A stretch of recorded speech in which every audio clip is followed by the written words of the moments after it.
Our focus skill for PSD 202 is to perform a single computation using information from a table or chart.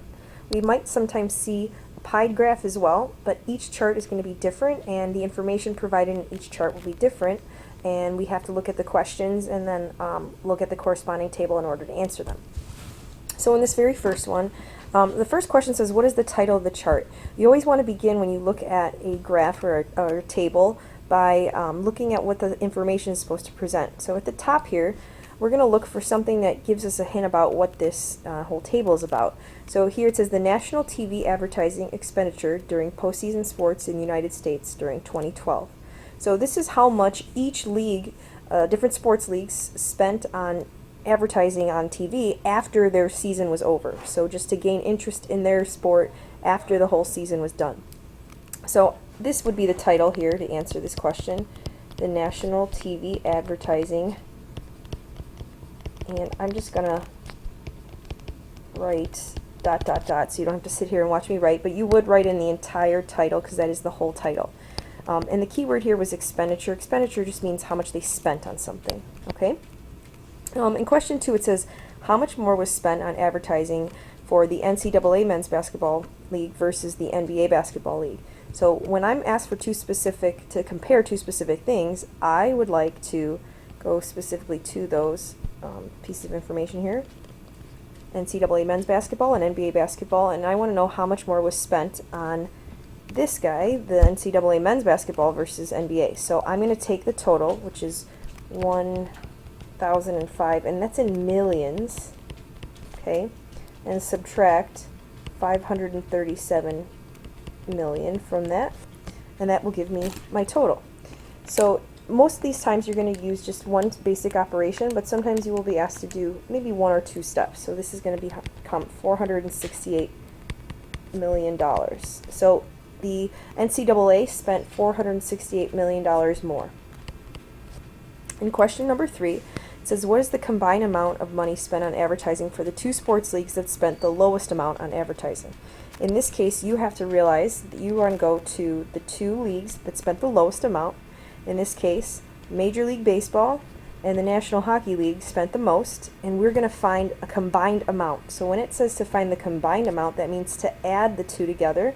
So we take 354 million, and we are going to add 101 million to get $455 million.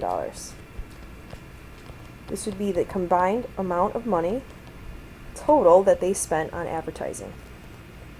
Now in the second example, we have a little bit different of a table here. This is a frequency table that shows with tick marks how many, in this case, how many students had this number of siblings. So when you read this, you also want to look at each chart and figure out what the information presented is giving you. So here, in this case, we have a total of 9 tick marks that have number of students that have 0 siblings. So the frequency count here is going to just be 9. It's always going to help to add up, how many tick marks you have. When you have a grouping like this is automatically 5. So you have 5 plus the 4 to give you 9. So the number of students that have 1 sibling is going to be found here, and that's going to be 12. So you have 5 plus these 2 to give me 12. And the number of students that have 2 siblings is also 9. The number of students have 3 siblings is 6. And the number of students that have 4 or more siblings is 3. Now, in the question to the right, it says how many students have at least 1 sibling. So at least 1 sibling does not mean just the 12 here who have 1 sibling, because students here through here also have at least 1 sibling. So we're actually going to add all of the amount of students that have at least 1, meaning there's 12 students who have one sibling, there are 9 who have 2, there are 6 that have 3 siblings, and there are 3 that have 4 or more. So all of these numbers here represent the number of students who have at least 1 sibling. So you make sure you read in context to the question and answer it that way. So we have a total of 30 students that have at least 1 sibling. The next question says how many students have 2 or fewer siblings. So for 2 or fewer, we want to go here, here, and here. These are the number of siblings where they have 2 or fewer. So we're going to add 9 plus 12 plus 9. This also happens to be 30 students who have 2 or fewer siblings. And I should be also writing in my units here. Don't forget to do that.